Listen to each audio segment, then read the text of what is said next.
देखें यहाँ पर 71, क्वेश्चन नंबर 71 की ओर आते हैं और देखें यहाँ पर, और डिस्कोर्स ऑन इनइक्वलिटी किसने लिखा था? और ये लिखा था, किसने लिखा था? तो रूसो ने लिखा था। किसने? रूसो। अब ये मॉन्टेस्क्यू की रचना का क्या नाम है? मॉन्टेस्क्यू की रचना का नाम है कानून की आत्मा। और वाल्टेयर ने जिस पुस्तक की रचना की उसका क्या नाम था? The tragic play Zaire. इस प्रकार कोई क्रांति तब सफल होती है जब समाज का शिक्षित पढ़ा लिखा मध्यम वर्ग उसका साथ देता है। इस प्रकार फ्रांसीसी क्रांति को सफल बनाने में रूसो, वाल्टेयर एवं मॉन्टेस्क्यू ने महत्वपूर्ण भूमिका निभाया था। हम देखते हैं फ्रांसीसी क्रांति 1789 ईस्वी में हुई थी और फ्रांसीसी क्रांति के समय बुर्बो राजवंश का शासन था और बुर्बो राजवंश का शासक लुई 16वां था और लुई 16वां को गिलोटिन पर चढ़ाया गया था 21 जनवरी 1793 ईस्वी को। हम देखते क्या रूस फ्रांसीसी क्रांति, फ्रांसीसी क्रांति की बात करते हैं तो फ्रांसीसी क्रांति, फ्रांसीसी क्रांति को सफल बनाने में महत्वपूर्ण भूमिका कौन निभाया था? रूसो, वाल्टेयर एवं मॉन्टेस्क्यू। मॉन्टेस्क्यू। और जिस फ्रांसीसी क्रांति कब हुई थी? 1789 ईस्वी में।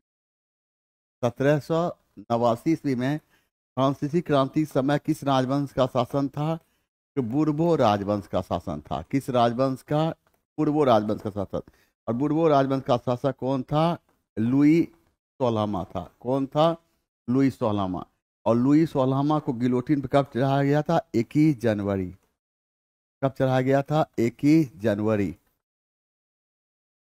1793 ईस्वी। 21 जनवरी 1793 ईस्वी को गिलोटिन पर चढ़ाया गया था। इस प्रकार हम कह सकते हैं कि फ्रांसीसी क्रांति की जब हम बात करते हैं तो फ्रांसीसी क्रांति कब हुई थी? तो फ्रांसीसी क्रांति को सफल बनाने में महत्वपूर्ण भूमिका को निभाया था रूसो, वाल्टेयर एवं मॉन्टेस्क्यू। फ्रांसीसी क्रांति कब हुई थी? 1789 ईस्वी में। जब फ्रांसीसी क्रांति हुई तो फ्रांस का सम्राट कौन था? बुर्बो राजवंश का शासक कौन था? कौन था? लुई 16वां था। और लुई 16वां को हाँ, हेलो हेलो, हाँ सर, क्लास में। हाँ हाँ हाँ, आप आपका बर्थडे हम ना रहे हैं, ठीक है सर। और ये लुई 16वां को गिलोटिन कब चढ़ाया गया था? 21 जनवरी 1793। यह इतना बार हम लोग डिस्कस किए हैं तो चला गुरु मिलकर कि पूरा याद ही हो गया क्या जवान? किसको किसको याद है? वो मैसेज में सिर्फ लिखेगा यस यस यस यस, लेकिन जिसको याद नहीं है वह यस नहीं लिखेगा। सही से हम देखते हैं कि जर्मनी के एकीकरण का वस्तुकार कौन था जो रक्त एवं लौह नीति पर विश्वास करता है? और इसका सही आंसर है जर्मनी के एकीकरण का वस्तुकार कौन था जो रक्त एवं लौह नीति पर विश्वास करता है? उसका नाम है बिस्मार्क। बिस्मार्क। और बिस्मार्क ने, जब बिस्मार्क की बात करते हैं हम तो हम देखते क्या है कि जर्मनी के एकीकरण का श्रेय बिस्मार्क को जाता है। और बिस्मार्क ने जर्मनी के एकीकरण के लिए जिस नीति का प्रतिपादन किया उसे हम रक्त एवं लौह की नीति के नाम जानते हैं। आगे चलकर बिस्मार्क ने रक्त एवं लौह की नीति को त्याग कर कुलू पॉलिसी अपनाया था, जिसका उद्देश्य यूरोपीय राष्ट्रों के साथ तालमेल स्थापित करना था। इस प्रकार 1 सितंबर 1870 ईस्वी को सेडोन का युद्ध हुआ था और इस युद्ध के बाद ही जर्मनी का एकीकरण संभव हुआ था। और यह युद्ध फ्रांस एवं प्रसा के बीच में हुआ था, जिसमें फ्रांस को पराजय का सामना करना पड़ा था। अब हम यहाँ पर देखते हैं कि जर्मनी की बात करते हैं तो जर्मनी के एकीकरण का श्रेय किसको जाता है? बिस्मार्क को जाता है। बिस्मार्क जर्मनी के एकीकरण के लिए कौन सा नीति अपनाया था? रक्त एवं लौह की नीति। रक्त एवं लौह की नीति। आगे चलकर बिस्मार्क रक्त एवं लौह की नीति को त्याग कर कौन सा नीति अपनाया था? कुलू पॉलिसी। कौन सी? कुलू पॉलिसी।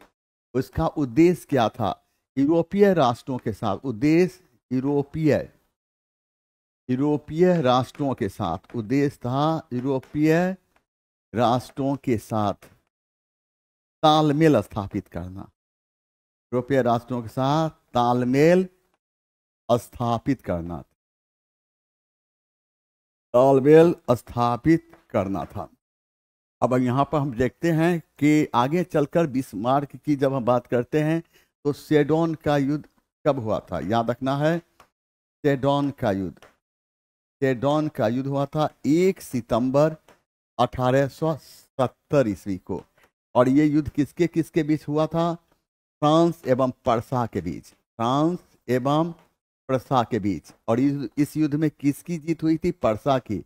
और इस प्रकार सेडोन युद्ध के बाद ही जर्मनी का एकीकरण संभव हुआ था। और मेटरनिक कहाँ का रहने वाला था? ऑस्ट्रिया का। कहाँ का रहने वाला था? ऑस्ट्रिया का रहने वाला था। कहाँ का? ऑस्ट्रिया का। अब यहाँ पर देखना है, प्रश्न ये है कि जर्मनी के एकीकरण का श्रेय किसको जाता है? तो जर्मनी के एकीकरण श्रेय बिस्मार्क को जाता है। बिस्मार्क ने जर्मनी के एकीकरण के लिए कौन सी नीति अपनाई? रक्त एवं लौह की नीति। इसे त्याग कर कौन सा पॉलिसी बनाया था? तो ब्लू पॉलिसी। और उद्देश्य क्या था? यूरोपीय राष्ट्रों के साथ तालमेल स्थापित करना था।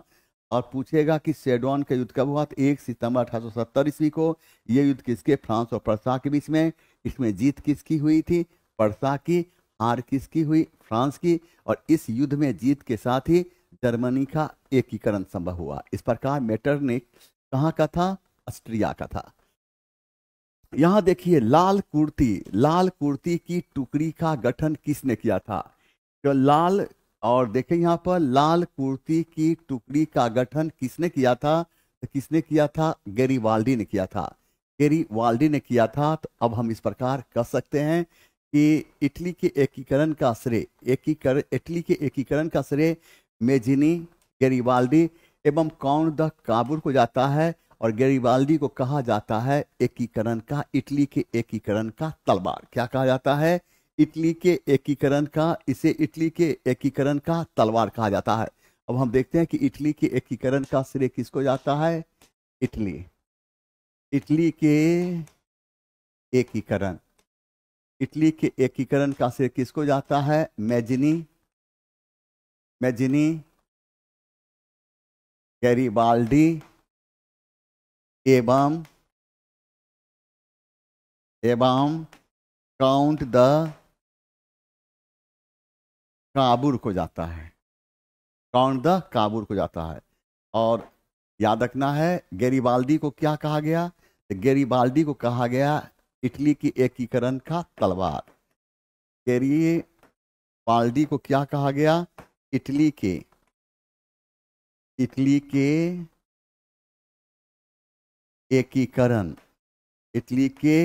एकीकरण का तलवार कहा गया। इटली के एकीकरण का तलवार कहा गया।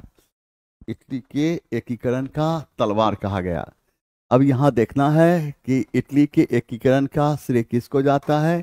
तो इटली के एकीकरण का श्रेय किसको जाता है? तो मेजिनी, गैरीबाल्डी एवं काउंट द काबुर को जाता है। और गैरीबाल्डी को क्या कहा गया? तो इटली के एकीकरण का तलवार। याद रहेगा ना? आ जाओ, यहाँ देखिए 1938 ईस्वी के माह के म्यूनिख सम्मेलन से निम्न में से क्या स्पष्ट रूप से रोका गया? याद रखना है। और चेकोस्लोवाकिया पर जर्मनी का आक्रमण। अब हम यहाँ कह सकते हैं कि याद रखना है कि म्यूनिख, प्रश्न ये उभरता है म्यूनिख कहाँ है? तो म्यूनिख है जर्मनी में। और याद रखना है, और म्यूनिख है जर्मनी में। और म्यूनिख की धरती पर 1938 में जो सम्मेलन हुई, इसे हम म्यूनिख सम्मेलन के नाम जानते हैं। और इस सम्मेलन का मुख्य उद्देश्य था चेकोस्लोवाकिया पर जर्मनी के आक्रमण को रोकना। और याद रखना है, रोकना था। और हिटलर ने नाजी पार्टी की स्थापना 30 फरवरी 1920 ईस्वी के जर्मनी की धरती पर किया था। तो हिटलर ने नाजी पार्टी की स्थापना जर्मनी की धरती पर जिस स्थान पर किया था उसका नाम म्यूनिख था। और हिटलर नाजी पार्टी की स्थापना करते ही नारा दिया, एक राष्ट्र एक नेता। एक राष्ट्र एक नेता। अब देखें यहाँ पर 1938 ईस्वी में 1938 ईस्वी में जर्मनी के म्यूनिख में जो समझौता हुआ उसे हम क्या कहते हैं? उसे हम म्यूनिख समझौता के नाम जानते हैं। इसे हम म्यूनिख समझौता के नाम जानते हैं। और म्यूनिख समझौता के मुख्य उद्देश्य था क्या? चेकोस्लोवाकिया पर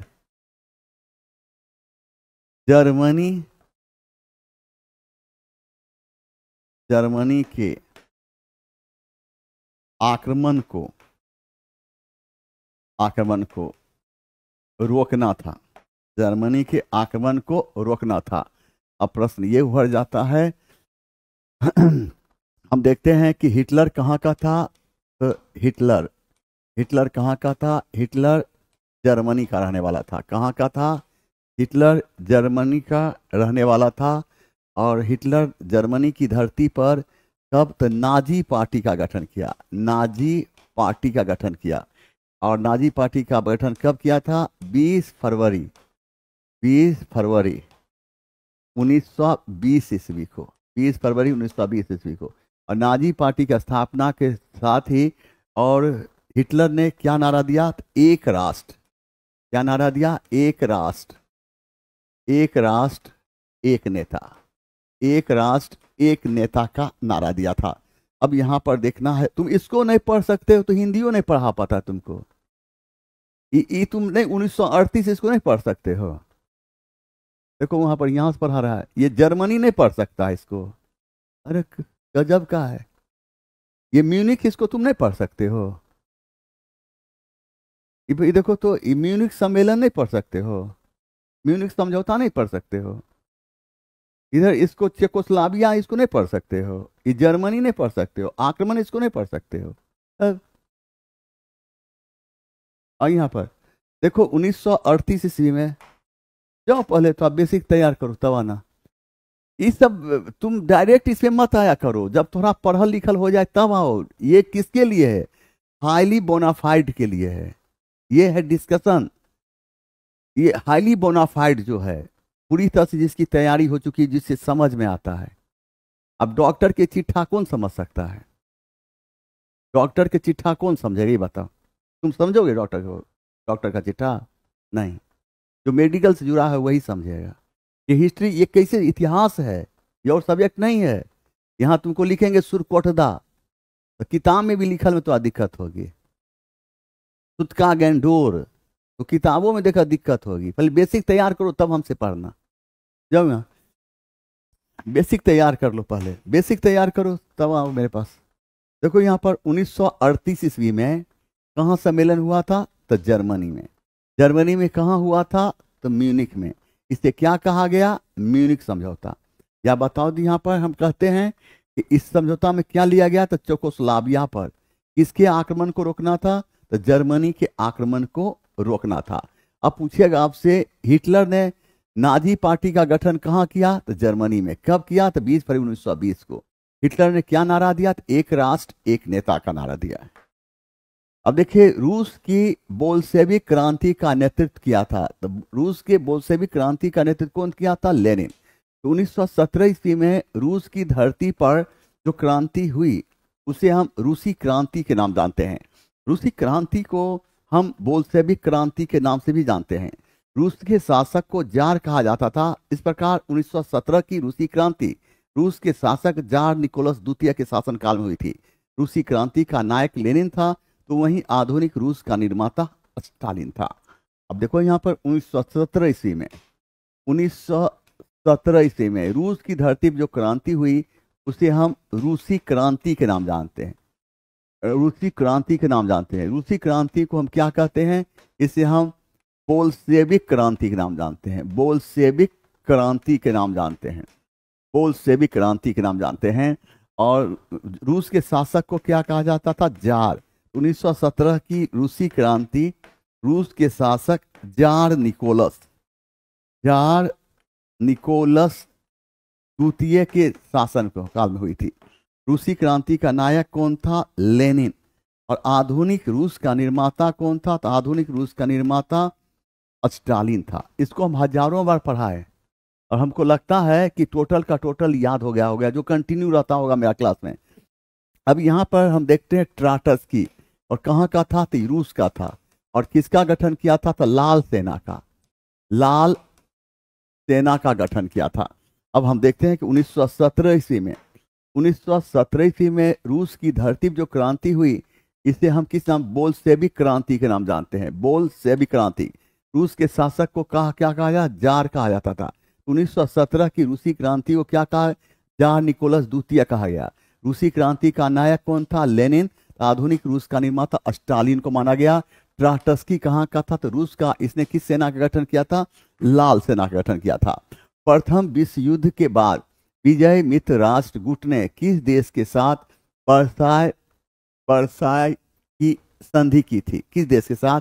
जर्मनी के साथ। और वर्साय की संधि कब हुई थी? तो 28 जून 1919 ईस्वी को। वर्साय की संधि के तहत जर्मनी की धरती पर कई प्रतिबंध लगा दिया गया। उसकी सैन्य संगठन को भंग करके जब छोटा कर दिया गया, उद्योग धंधे को नष्ट कर दिया गया था, खजाने को लूट लिया गया था, उस पर करोड़ों रुपये की दुर्मार्जना राशि लगा दी गई। इस प्रकार वर्साय की संधि के तहत प्रथम विश्व युद्ध की समाप्ति हुई। कहा जाता है कि वर्साय की संधि में ही द्वितीय विश्व युद्ध के बीज छिपे हुए थे। अब हम देखते हैं कि वर्साय की संधि कब हुई थी। तो देखिए यहाँ पर वर्साय की संधि कब हुई थी? वर्साय की संधि कब हुई थी? तो वर्साय की संधि 28 जून 1919 ईस्वी को हुई थी। और ये वर्साय की संधि की बात करते हैं तो वर्साय की संधि किस देश के साथ हुई थी? तो जर्मनी के साथ। और प्रथम विश्व युद्ध की समाप्ति प्रथम विश्व युद्ध की समाप्ति किस संधि के तहत हुई थी? तो वर्साय की संधि के तहत। और कहा गया वर्साय की संधि में किस विश्व युद्ध का बीज छिपा हुआ था? तो द्वितीय विश्व युद्ध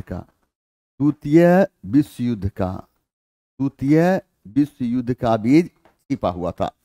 अब हम देखेंगे वर्साय की संधि कब हुई थी। पूछेगा वर्साय की संधि कब हुई? तो 28 जून 1919 को। और वर्साय की संधि किस देश के साथ? जर्मनी के साथ हुई थी।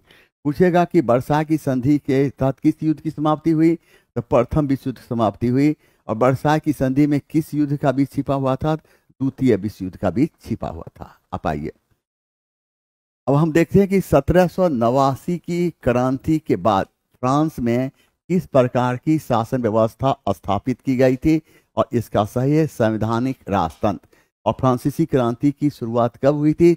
14 जुलाई 1789 ईस्वी को। और तब हुई जब पेरिस की भीड़ ने वास्तिल के किला पर आक्रमण करके कैदी को बाहर निकाला। इस प्रकार यह फ्रांसीसी क्रांति की शुरुआत थी, और इसलिए यह फ्रांसीसी क्रांति शुरुआत थी, और यह शुरुआत जनता की विजय के साथ शुरू हुई। इस प्रकार प्रत्येक वर्ष 14 जुलाई को फ्रांस में स्वतंत्रता दिवस के रूप में मनाया जाता है। अब देखो फ्रांसीसी क्रांति की शुरुआत कब हुई थी? तो फ्रांसीसी क्रांति की शुरुआत 14 जुलाई 1789 ईस्वी को हुई थी। और क्या हुई थी? तो पेरिस की भीड़। कौन? पेरिस की भीड़ किस किला पर आक्रमण किया था? वास्तिल के किला पर आक्रमण किया। और आक्रमण करके क्या किया? कैदियों को बाहर निकाल लिया। कैदियों को बाहर निकाल लिया। और वास्तिल के किला किसका प्रतीक था? और सम्राट के, इसका प्रतीक था सम्राट के निरंकुशता का प्रतीक था। सम्राट के निरंकुशता का प्रतीक था।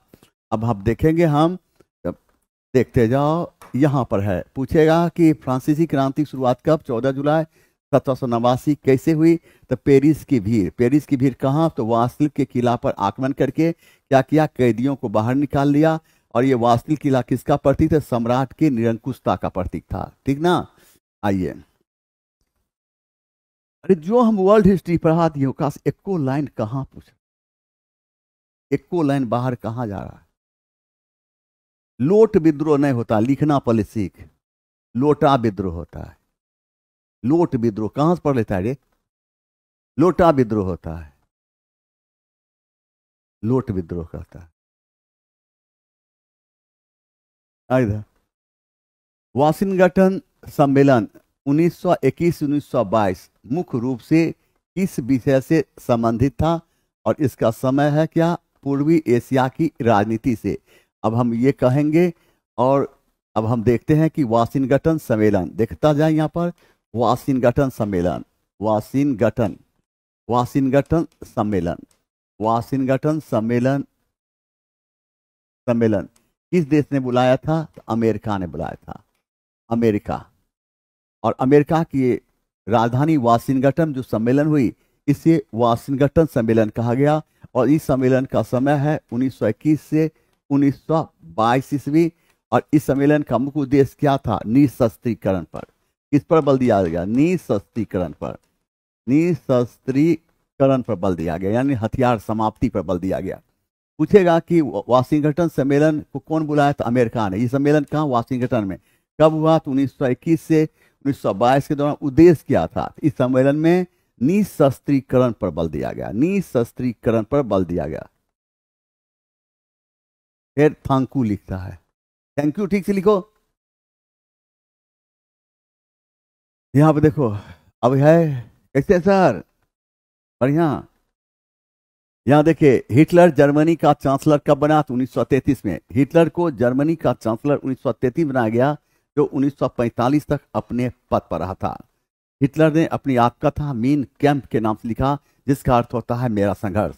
हिटलर की जब हम बात करते हैं, हिटलर को हम एडोल्फ के नाम से जानते हैं। इस प्रकार हिटलर का पूरा नाम एडोल्फ हिटलर था। हिटलर को जर्मनी का चांसलर कब बनाया गया था?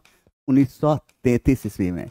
और अपने पद पर कब रहा था? 1945 ईस्वी तक।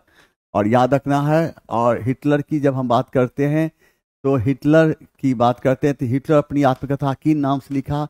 मीन कैंप के नाम से लिखा, मीन कैंप। इसका अर्थ क्या होता है? तो मेरा संघर्ष, मेरा, इसका नाम होता है मेरा संघर्ष। और याद रखना है, मेरा संघर्ष। हिटलर की जब हम बात करते हैं तो हिटलर का पूरा नाम क्या था? Adolf Hitler, Adolf, Adolf Hitler, Hitler. आइए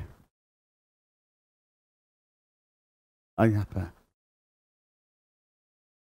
निम्नलिखित में किस संधि को आरोपित संधि के नाम जानते हैं? तो ये किस संधि को? तो वर्साय की संधि को। और वर्साय की संधि को आरोपित संधि इसलिए कहा गया क्योंकि यह जबरदस्ती इस संधि को करने के लिए बाध्य किया गया था। इसलिए वर्साय की संधि को आरोपित संधि कहा गया। क्या कहा गया? आरोपित संधि। वर्साय की संधि को आरोपित संधि कहा गया क्योंकि जबरदस्ती यह संधि करने के लिए बाध्य किया गया था। अब देखो, लुसाने की संधि, यह संधि कब हुई थी? तो 1923 ईस्वी में हुई थी। और लुसाने, यह जगह कहाँ? स्विट्जरलैंड में। कहाँ है? स्विट्जरलैंड में यह जगह है। स्विट्जरलैंड के लुसाने में यह संधि हुई, इसलिए इसे लुसाने की संधि कहा गया। और यह संधि एक शांति संधि थी। और यह किसके बीच हुआ था? तुर्की एवं मित्र राष्ट्रों के बीच। यह संधि तुर्की एवं मित्र राष्ट्रों के बीच हुई थी, मित्र राष्ट्रों के बीच हुई थी। याद रखना है, पार्थ माउथ की संधि किसके किसके बीच हुई थी? तो यह जापान एवं रूस के बीच, जापान एवं रूस के बीच कब हुई थी? 1905 ईस्वी में। कब हुई थी? 1905 ईस्वी में। याद रहेगा? आइए यहां पर, हड़प्पा स्थल कालीबंगा किस वर्तमान भारतीय? कालीबंगा वर्तमान समय में राजस्थान में है। कालीबंगा का अर्थ क्या होता है? कालीबंगा का अर्थ होता है काले रंग की चूड़ियां, काले रंग की चूड़ियां। कालीबंगा का अर्थ होता है काले रंग की चूड़ियां। और कालीबंगा की जब हम बात करते हैं तो कालीबंगा का अर्थ होता है काले रंग की चूड़ियां। और याद रखना है, कालीबंगा से हल की सहायता से, हल की सहायता से जोते गए खेत के प्रमाण मिलते हैं। जोते गए खेत के प्रमाण मिलते हैं, जोते गए खेत के प्रमाण मिलते हैं। याद है? अब यहां पर देखो क्या है, कि किसने विक्रमशिला विश्वविद्यालय को स्थापित और नालंदा विश्वविद्यालय को पुनर्जीवित किया था? इसका था नाम धर्मपाल। धर्मपाल ने नालंदा विश्वविद्यालय के खर्च को चलाने के लिए 200 गांव दान में दिया था। कितने गांव? 200 गांव दान में दिया था। याद आते हैं गुप्त राजवंश का संस्थापक कौन था? तो गुप्त राजवंश का संस्थापक गुप्त राजवंश, और गुप्त राजवंश का संस्थापक कौन था? तो श्रीगुप्त था। श्रीगुप्त। तो गुप्त राजवंश का वास्तविक संस्थापक कौन था? चंद्रगुप्त प्रथम था। कौन था? चंद्रगुप्त प्रथम था। यहां पर देखिए ये हो रहा है SST प्लस GS। इस बैच को देखना है, अगर आपको लगता है काम का है तो ले लेना है, अगर काम का नहीं है तो नहीं लेना है। आ जाओ यहां पर। यहां देखिए जैन धर्म का प्रथम तीर्थंकर किसे माना जाता है? तो ऋषभदेव। ऋषभ जैन धर्म के पहले तीर्थंकर थे। पार्श्वनाथ 23वें तीर्थंकर थे। अरिस्टोनेमी 22वें तीर्थंकर थे। ऋग्वेद में 2 तीर्थंकर का उल्लेख मिलता है। तो ऋग्वेद में 2 तीर्थंकर का उल्लेख मिलता है। किसका? ऋषभदेव। ऋषभदेव एवं अरिस्टोनेमी।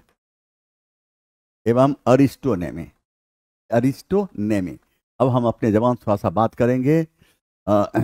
और मेरा जवान को कोई दिक्कत है? जवान तेज बोल, कोई दिक्कत है रे? अरे जवान बोल, तू शहंशाह के जवान है, तुझको डरना है रे? तो क्या कुछ डरना है? ना तुमको आयोग से डरना है, ना रात से डरना है। शहंशाह के जवान है तुम। बोल, कोई दिक्कत है? हमको देखता है रे, हमको देखकर नहीं तुमको लगता है शहंशाह के वो डरने वाला चीज है? जवान बोल रहे, कोई दिक्कत है? जल्दी बोल। तब तक पानी करते हैं।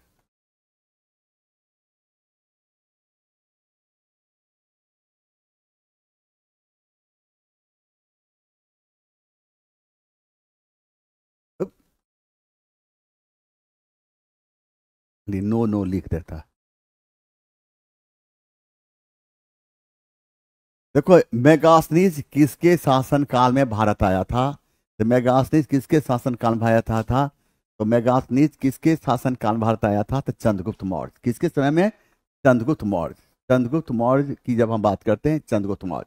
मेगास्थनीज यूनान का रहने वाला था। यह यूनानी भाषा में पाटलिपुत्र को पोलीबोथरा कहा, और कहा पोलीबोथरा चंद्रगुप्त मौर्य की राजधानी है। उसमें चंद्रगुप्त मौर्य का महल लकड़ी का बना है। याद रखना, मेगास्थनीज कहाँ का रहने वाला था? यूनान का रहने वाला था। इसने यूनानी भाषा में पाटलिपुत्र को क्या कहा? पाटलिपुत्र को पोलीबोथरा कहा। पोलीबोथरा कहा। और कहा पोलीबोथरा किसकी? तो चंद्रगुप्त मौर्य की। चंद्रगुप्त मौर्य की राजधानी है। चंद्रगुप्त मौर्य की राजधानी है। इसमें चंद्रगुप्त मौर्य का महल किसका बना हुआ है? इसमें चंद्रगुप्त मौर्य का महल लकड़ी का बना हुआ है। समुद्रगुप्त की, और इतिहास में हम समुद्रगुप्त इस सिक्का पर क्या बजाते हुए दिखाया गया है? तो बीना बजाते हुए दिखाया गया। क्या बजाते हुए? बीना। समुद्रगुप्त के इतिहास में किस नाम जानते हैं? कविराज के नाम से। कविराज के नाम जानते हैं। और पुष्यमित्र शुंग की 2 राजधानियां थी। कौन कौन? पाटलिपुत्र एवं विदिशा। कौन सी? पाटलिपुत्र एवं विदिशा। विदिशा कहाँ है? तो मध्य प्रदेश। कहाँ? मदिसा। अच्छा, यहां देख, तुमसे प्रश्न पूछेगा कि मेगास्थनीज कहाँ का रहने वाला था? मेगास्थनीज यूनान का रहने वाला था। यूनानी भाषा में पाटलिपुत्र को क्या कहा? पोलीबोथरा का। पोलीबोथरा किसकी? चंद्रगुप्त मौर्य की राजधानी है। उसमें चंद्रगुप्त मौर्य का महल लकड़ी का बना हुआ है। याद रखना है। पुष्यमित्र शुंग की कितनी राजधानियां? 2, पाटलिपुत्र एवं विदिशा। विदिशा कहाँ है? तो मध्य प्रदेश में। समुद्रगुप्त के सिक्का क्या बजाते हुए दिखाया गया? बीना। समुद्रगुप्त इतिहास किस नाम से? कविराज के नाम जानते हैं। अब देखिए, बौद्ध धर्म से संबंधित प्रख्यात भवन संरचना धमेक स्तूप का निर्माण मूलतः डैश वंश के शासन के दौरान हुआ था। तो मौर्य वंश के। धमेक स्तूप का निर्माण कौन करा? कहाँ हुआ था? वाराणसी। और कौन कराया था? अशोक ने कराया था। अशोक ने। और इसका किस धर्म से संबंधित है? तो बौद्ध धर्म संबंधित है। किससे है? तो बौद्ध धर्म संबंधित है। और शुंग वंश की बात करते हैं तो याद रखना है, शुंग और शुंग राजवंश का अंतिम शासक कौन था? देवभूति था। देवभूति, देवभूति था। देवभूति की हत्या करके कौन? तो वासुदेव कनौ ने, वासुदेव कनौ ने जिस राजवंश की स्थापना की उसे किस नाम जानते हैं? कनौ राजवंश। कनौ राजवंश के नाम जानते हैं, कनौ राजवंश के नाम जानते हैं। नंद वंश की स्थापना कौन किया था? महापदम, महापदम नंद। नंद वंश का अंतिम शासक कौन था? तो घनानंद था। कौन था? घनानंद था, घनानंद था। अब यहाँ पर देखना है कि धम्मे का स्तूप कहाँ है? तो वाराणसी में। कौन बनवाया? अशोक। किस धर्म से? तो बौद्ध धर्म से। और शुंग वंश का अंतिम शासक देवभूति। देवभूति की हत्या कौन किया? वासुदेव कनौ। और करके किस राजवंश की स्थापना की? कनौ राजवंश की। नंद वंश का अंतिम शासक महापदनंद।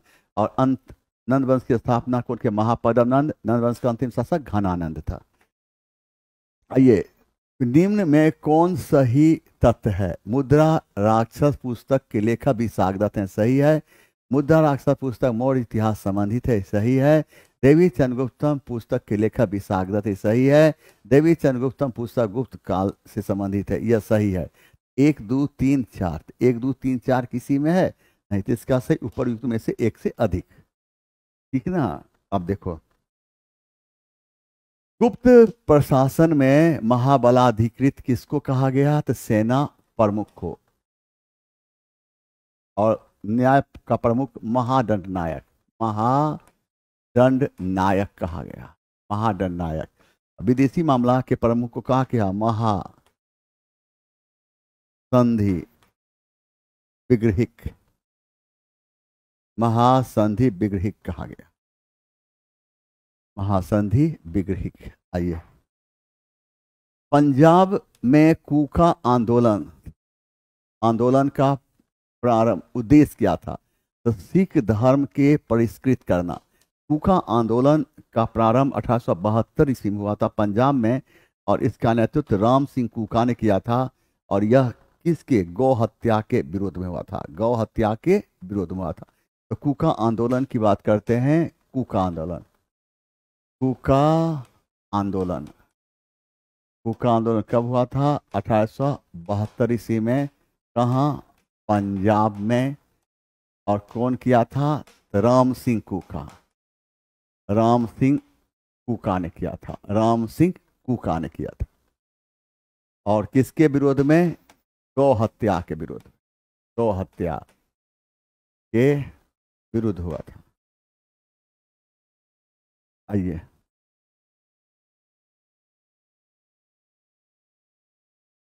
पूछेगा कि कूका आंदोलन कब प्रारंभ हुआ था? तो 1872। कहाँ? पंजाब। राम सिंह हत्या, और अंग्रेज गौ हत्या को बढ़ावा दे रहे थे, और ये कूका वाले गौ हत्या की रक्षा चाहते थे, यानी गौ हत्या नहीं हो, इसके विरोध में उसने आंदोलन किया था। आइए, आप यहां देखिए कि दिल्ली सल्तनत के किस सुल्तान के पास दासों की संख्या सबसे अधिक थी? इसका सही आंसर है फिरोज शाह तुगलक। फिरोज शाह तुगलक ने दासों की देखभाल हेतु दीवान ए बंदगान जैसे विभाग की स्थापना की। अलाउद्दीन खिलजी में भूमि कर उपज का 1/2 भाग लिया जाता था। मोहम्मद बिन तुगलक की जब हम बात करते तो इसे दिल्ली सल्तनत का क्या कहा गया? अरस्तु कहा गया। मोहम्मद बिन तुगलक दिल्ली सल्तनत का सबसे अधिक विद्वान शासक था, इसलिए इसे दिल्ली सल्तनत का अरस्तु कहा गया, दिल्ली सल्तनत का अरस्तु। और फिरोज शाह तुगलक दासों की देखभाल हेतु दीवान ए बंदगान जैसे विभाग की स्थापना की। अलाउद्दीन खिलजी में भूमि कर उपज का 1/2 भाग लिया जाता था। यहाँ पर अरे बकवास पढ़ाती है मैम, तो मैम कथी के और कथी पढ़ा दे, कैसे पढ़ा दे, ये बताओ तो। कौन सी जैसा पढ़ा दी जो बकवास है, ये बताओ। बकवास पढ़ाती है मैम, मैम तो कैसे पढ़ाए तो याद हो जाए, ये बताओ तुम। तेईस से, तेईस तुम्हारे मैसेज का हम इंतजार करते हैं। तेईस से बोल पहले। देखो, रामनवमी, डे ऑफर, महाधमाका ऑफर, कथी कथी है रे? 20%। अप्रैल 2025 कथी कथी है, ओनली कूपन की कूपन है, देखो पता कर, पता कर, अगर सही लगता है तो ले लो। हम्म।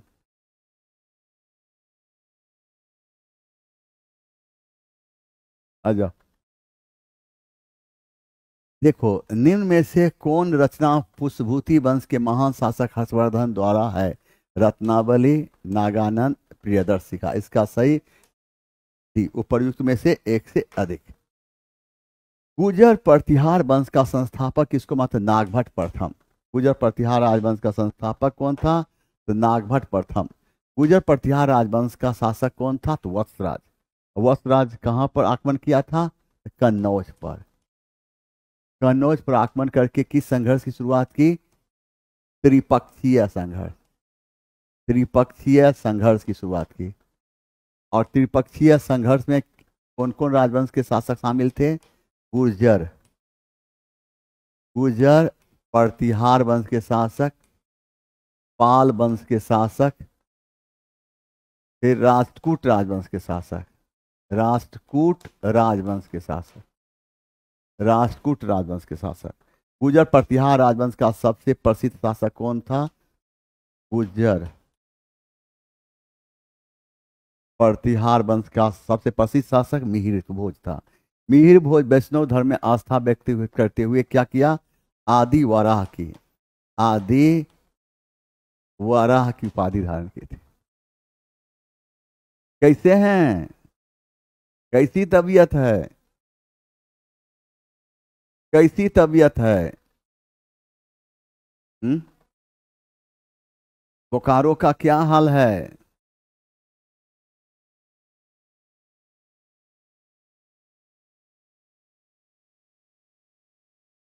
बढ़िया। ठीक है। अब देखें यहाँ पर गुर्जर प्रतिहार राजवंश की बात करते हैं, तो गुर्जर प्रतिहार राजवंश का शासक कौन था? तो वत्सराज। और वत्सराज कहाँ आक्रमण किया? कन्नौज। कन्नौज पर आक्रमण करके किस संघर्ष की शुरुआत की? त्रिपक्षीय संघर्ष। और त्रिपक्षीय संघर्ष में कौन कौन शामिल थे? गुर्जर प्रतिहार वंश शासक, पाल वंश के शासक और दक्षिण भारत के राष्ट्रकूट राजवंश शासक। मिहिर भोज गुर्जर प्रतिहार वंश का सबसे प्रसिद्ध शासक था और ये वैष्णव धर्म आस्था व्यक्त करते हुए कौन सी उपाधि धारण की? आदि वराह की। सब भालो छे। मोहम्मद बिन तुगलक ने किस वर्ष अपनी राजधानी दौलताबाद से दिल्ली लेने का आदेश दिया था? तो 1335 ईस्वी में। और मोहम्मद बिन तुगलक की जब हम बात करते हैं तो मोहम्मद बिन तुगलक, मोहम्मद बिन तुगलक, मोहम्मद बिन तुगलक, मोहम्मद बिन तुगलक, मोहम्मद बिन तुगलक, मोहम्मद बिन तुगलक, मोहम्मद बिन तुगलक ने कृषि की सिंचाई हेतु और मोहम्मद बिन तुगलक की बात आते हैं, मोहम्मद बिन तुगलक की जब हम बात करते हैं तो मोहम्मद बिन तुगलक सांकेतिक सिक्का चलाया। सांकेतिक, सांकेतिक सिक्का चलाया था। सांकेतिक सिक्का किसकी कमी को देखते हुए चलाया था? चांदी की कमी को। और बर्नी के अनुसार यह सांकेतिक सिक्का किसकी बना था? तांबे का। फरिश्ते के अनुसार, फरिश्ते के अनुसार पीतल का। सतीश चंद के अनुसार, सतीश चंद के अनुसार यह किसका था? कांसे का था और कांसा वाला ही मान है। तो मोहम्मद बिन तुगलक चांदी की कमी को देखते हुए सांकेतिक सिक्का चलाया। सांकेतिक सिक्का चांदी की कमी देखते हुए। और इतिहासकार बर्नी के अनुसार यह सांकेतिक सिक्का तांबे का था, फरिश्ते के अनुसार पीतल का था और सतीश चंद के अनुसार कांसे का था। याद रखना कांसा वाला ही मान है। अब एक बार यहाँ हो जाए, पूछेगा कि मोहम्मद बिन तुगलक अपनी सांकेतिक सिक्का किसकी कमी को देखते हुए चलाया था? तो चांदी की कमी को। पूछेगा कि बर्नी के अनुसार ये सांकेतिक सिक्का किसका बना हुआ था? तांबे का। पूछेगा फरिश्ते के अनुसार किसका बना हुआ था? पीतल का। पूछेगा सतीश चंद के अनुसार किसका बना हुआ था? कांसे का। और कौन मान है? तो कांसा वाला मान है। बोलो तुम्हारी तबीयत कैसी है सुभाष पासवान? बोलो बोलो, मेरे जवान का तबीयत कैसन है? तोरो पूछ लेते हैं। बोल बोल बोल, कैसी तबीयत सुभाष? बोलो। चल बोल सुभाष, कैसी तबीयत है? मेरे सुभाष को तबीयत कैसन है? हाँ सुभाष, अब पूछ रहे हैं तो बोल ही नहीं रहा है, बोलो तो। अरुण कुमार, देखो अरुण कुमार क्या लिखता है, सर मेरा टीजीटी में सिलेक्शन हो गया। अरुण फोन करना, फोन करना, तुमसे हम बात करेंगे। ये अगर तुम हमसे पढ़ा है तो खुशी के पल में गुरु को शामिल नहीं किया, खुशी के पल में तुम हमें शामिल नहीं किया, एक मैसेज किया, एक मैसेज किया। और ये बताओ तुम, क्या ये मैसेज ही काफी है? मिलना चाहिए, आकर आकर मिलना चाहिए, आकर मिलना चाहिए। ऐसा गुरु मिलेगा रे जो दोस्त की तरह हम रहते हैं? इतने गुरु तुमसे बात करेगा? संसा तुमसे बात करता है।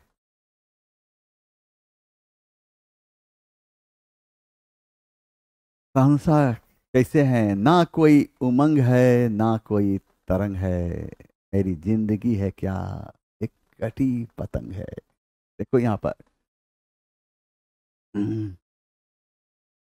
देखिए, दक्षिण भारत के महाबलीपुरम शहर को किस शासक ने बसा था? और इसका सही आंसर है नरसिंह वर्मन प्रथम। अब हम देखते हैं पल्लव राजवंश के शासक नरसिंह वर्मन प्रथम को इतिहास में। अब हम देखिए, और अब देखो, और पल्लव राजवंश के शासक नरसिंह वर्मन प्रथम को इतिहास में हम, और पल्लव राजवंश के शासक नरसिंह वर्मन प्रथम को इतिहास में हम क्या नाम जानते हैं? तो नरसिंह वर्मन, पल्लव राजवंश के शासक नरसिंह वर्मन प्रथम की जब हम बात करते हैं तो यह काफी प्रकार्मी शासक था, और इतिहास में हम महामल्ल के नाम जानते हैं। इसलिए इसके द्वारा पल्लव राजवंश के शासक नरसिंह वर्मन प्रथम के इतिहास में हम महामल्ल के नाम जानते हैं। इसलिए इसके द्वारा मंदिर निर्माण करने की शैली को मामल शैली कहा गया। और नरसिंह वर्मन प्रथम ने मामल शैली के अंतर्गत महाबलीपुरम में सप्त पेगोडा नामक मंदिर का निर्माण कराया था। सप्त पेगोडा नामक मंदिर को सप्त पेगोडा नामक मंदिर इसलिए कहा गया क्योंकि इसके तहत 7 मंदिर का निर्माण किया गया था जो रथ के आकार के समान था। आइए अब देखते हैं कि पल्लव राजवंश के शासक, देखें यहाँ पर पल्लव राजवंश के शासक क्यों? नरसिंह वर्मन प्रथम, नरसिंह वर्मन प्रथम। तो इतिहास में किस नाम जानते हैं? महामल्ल, महामल्ल। इसलिए इसके द्वारा मंदिर निर्माण करने की शैली को क्या कहा गया? मामल शैली। नरसिंह वर्मन प्रथम मामल शैली के अंतर्गत कहाँ? मामल शैली के अंतर्गत महाबलीपुरम में, महाबलीपुरम में क्या सप्त पेगोडा नाम है, सप्त पेगोडा नामक मंदिर का निर्माण किया था, और जो कैसा था? रथ के आकार के समान था। तो पल्लव राजवंश के शासक नरसिंह वर्मन प्रथम को इतिहास में हम किस नाम जानते हैं? नरसिंह वर्मन प्रथम के इतिहास महामल्ल के नाम से। इसलिए इसके द्वारा मंदिर निर्माण करने की शैली को मामल शैली कहा गया। और मामल शैली के अंतर्गत उसने कहा था महाबलीपुरम में कौन सा? सब पेगोडा नामक मंदिर में करवाए, और ये कैसा था? तो रथ के आकार के समान था। अब यहां पर देखिए, और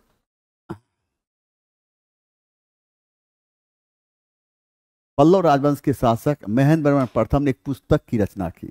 उसका नाम क्या था? मत विलास प्रहसन। क्या नाम था? मत विलास प्रहसन, मत विलास प्रहसन। पल्लव राजवंश शासक नरसिंह वर्मन प्रथम एक विद्वान शासक था। इसने मत विलास प्रहसन जैसी पुस्तक की रचना की थी।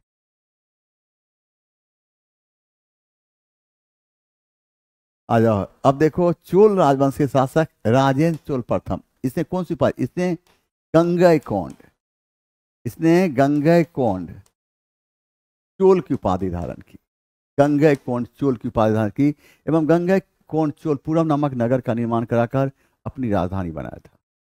आइए यहाँ पर हम देखते हैं कि भारतीय तिरंगे का पहली बार जवाहरलाल नेहरू ने कहां पर ध्वजारोहण किया था? और इसका सही आंसर है 1929 में लाहौर के रावी नदी के तट पर। याद करना है, 1929 के लाहौर में रावी नदी के तट पर 1929 के लाहौर अधिवेशन की अध्यक्षता जवाहरलाल नेहरू ने किया था। इसी अधिवेशन में कांग्रेस ने सर्वप्रथम पूर्ण स्वराज को अपना लक्ष्य बनाया था और इसी अधिवेशन में पहली बार भारतीय तिरंगों को लहराया गया था।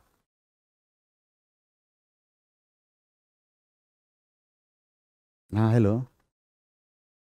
हाँ खुश रहिए।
अब 1929 के लाहौर अधिवेशन, 1929 के लाहौर अधिवेशन की अध्यक्षता कौन किया था? जवाहरलाल नेहरू। इसमें कांग्रेस ने क्या किया? पूर्ण स्वराज्य को, पूर्ण स्वराज्य को, पूर्ण स्वराज्य को अपना लक्ष्य बनाया, अपना लक्ष्य बनाया। और इसी अधिवेशन में पहली बार भारतीय तिरंगा को, भारतीय तिरंगा को लहराया गया था। और एक देखें 1929 के लाहौर अधिवेशन का अध्यक्षता जवाहरलाल नेहरू ने किया था। इसमें पूर्ण स्वराज को कांग्रेस अपना लक्ष्य बनाया था। इसी अधिवेशन में भारतीय तिरंगा को लहराया गया था। आइए, ये पीजीटी का बैच हिस्ट्री 2000 प्रश्न। अब इंतजार की घड़ी समाप्त हो रही है, कभी भी इसका अनाउंस हो जाएगा। जैसे अनाउंस होगा एडमिशन इसको क्लोज कर दिया जाएगा।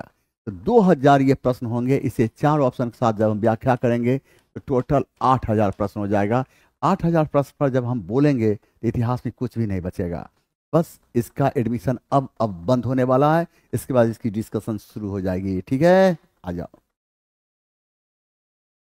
यहाँ देखिए 1857 की क्रांति के बिहार के नेता कौन थे? इसमें से कोई नहीं था, इसमें से कोई बिहार का इसमें नेता नहीं था। और टाटिया टोपे, टाटिया टोपे की बात करते हैं, इन्होंने किसका साथ दिया था? तो नाना साहब का, नाना साहब का साथ दिया था। याद रखना, टाटिया टोपे का वास्तविक नाम क्या था? रामचंद्र, रामचंद्र पांडुरंग, रामचंद्र पांडुरंग। और नाना साहब कहां पर? कानपुर में, कानपुर। याद रखना। रुहेलखंड, रुहेलखंड एवं फैजाबाद में, रुहेलखंड एवं फैजाबाद में विद्रोह का नेतृत्व मौलवी अहमद उल्लाह ने किया था। अंग्रेज इसे अपना सबसे बड़ा दुश्मन मानता था। आइए, चटगांव शस्त्रागार पर हमले के दौरान कौन महिला क्रांतिकारी मारी गई थी? इसका सही आंसर है प्रीति लता वाडेयर। और याद रखने के सूरसेन के साथ कल्पना दत्त क्रांतिकारी ये महिला पकड़ी गई और इन्हें आजीवन कारावास की सजा दी गया था। आजीवन कारावास, कारावास। शांति घोष ये कौन थी? तो क्रांतिकारी थी, क्रांतिकारी। याद रखना है, सूरसेन 1930 ईस्वी में चटगांव पर आक्रमण किया। उस आक्रमण में एक महिला क्रांतिकारी मारी गई, उसका नाम था प्रीति लता वाडेयर। जब सूरसेन पकड़े गए तो उनके साथ एक क्रांतिकारी महिला पकड़ी गई जिसका नाम था कल्पना दत्त। सूरसेन को 1934 में फांसी सजा दी गई, कल्पना दत्त को आजीवन कारावास की सजा दी गई थी। आइए यहाँ बक्सर के युद्ध के समय बंगाल का गवर्नर को बेंसी ट्रॉट था। बक्सर का युद्ध कब हुआ था? तो 22 अक्टूबर, 22 अक्टूबर 1764 ईस्वी को हुआ था। हॉलवेल ने कौन सी ब्लैक होल ब्लैक होल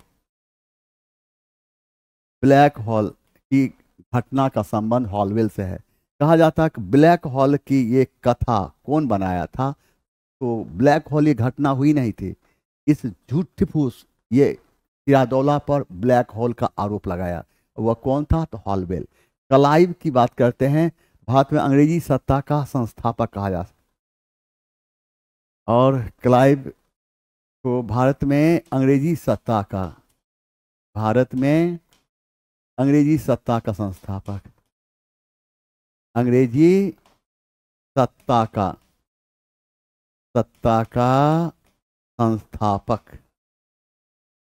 संस्थापक कहा गया।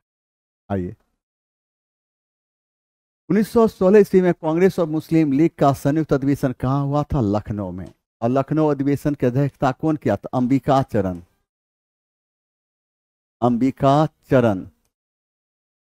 मजूमदार।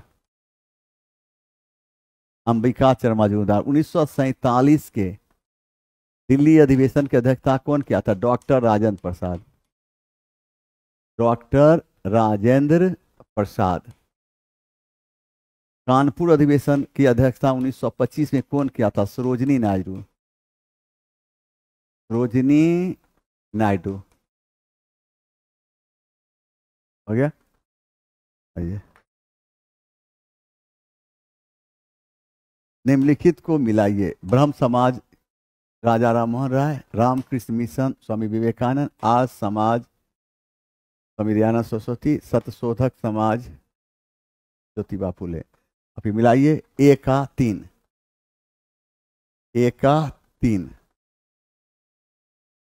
बी का 1, सी का 2, डी का 5। इसका सही आंसर सी देना। मिला दिए हैं। अब इसे अपने भी मिलाकर एक बार देख लेना। आइए, 1918 के किस महीने में चंपारण एग्रीगेशन एक्ट यूरोपीय नील बागान के स्वामी के विरुद्ध पारित किया गया था? और इसका उपयुक्त कोई नहीं। कब पारित किया गया था? मार्च 1918 ईस्वी में। मार्च 1918 ईस्वी में। निम्नलिखित में से ब्रिटिश सरकार के कौन से चार्टर एक्ट से बंगाल के गवर्नर जनरल को भारत का गवर्नर जनरल कहा है?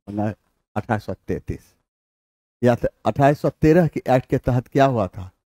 तो ईसाइयों को भारत आने एवं अपने धर्म के प्रचार का अधिकार दिया गया।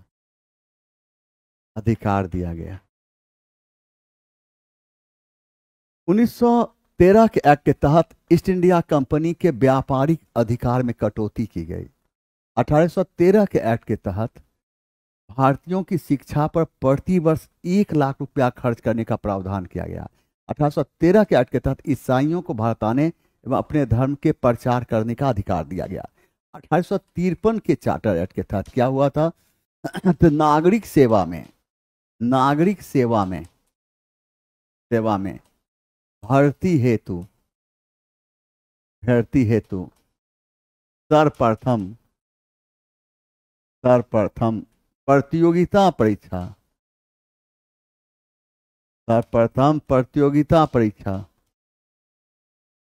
प्रारंभ किया गया था। आइए, निम्नलिखित घटनाओं को उनके कालक्रम के अनुसार व्यवस्थित किया। जालियांवाला बाग हत्याकांड कब हुआ था? 1919। और सहयोग और खिलाफत आंदोलन कब हुआ? 1919 से 1922, 5 मार्च 1931, 8 अगस्त 1942, 1917, 13 अप्रैल। अब इसको मिला लेना है। पहला कौन हो जाएगा? तो 1917 5वां। फिर कौन हो जाएगा? 1 5 1 5 1, फिर 2 2, फिर 3 3 3 3 3 3 3, फिर 4 बी। आप इसको मिला लेना है। इसका सही हो गया ये 102। 103 में की बात करते हैं। सूची 1 और सूची 2 के साथ सम्मिलित कीजिए और सूचियों के नीचे दिए गए कूट का प्रयोग करते हुए सही उत्तर का चयन कीजिए। अब यहां पर है कांग्रेस का संपूर्ण स्वाधीनता प्रस्ताव, और ये कब लाया गया था?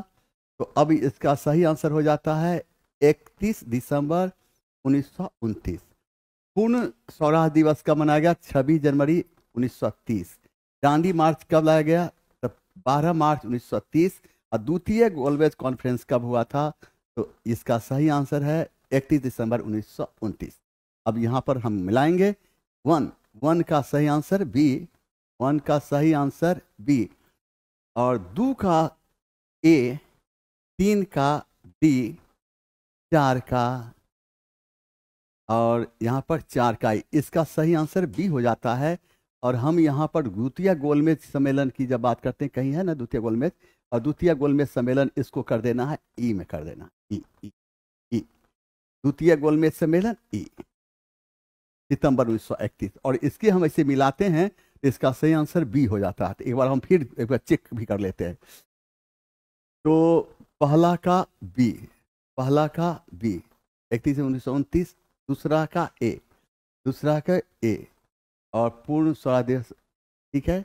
तीसरा का डी, ये 12 मार्च 1930, द्वितीय गोलमेज 1931। इसका सही आंसर बी हो जाता है। सही आंसर बी।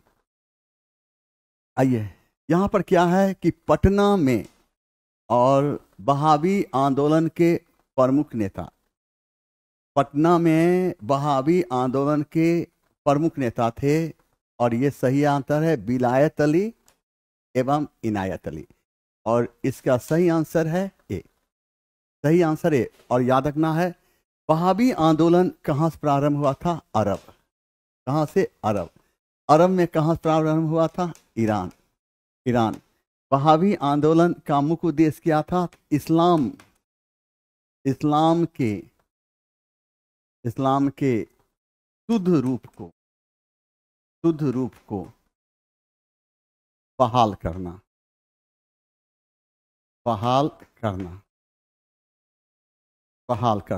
वहाबी आंदोलन प्रारंभ करने से किसको जाता है? इब्न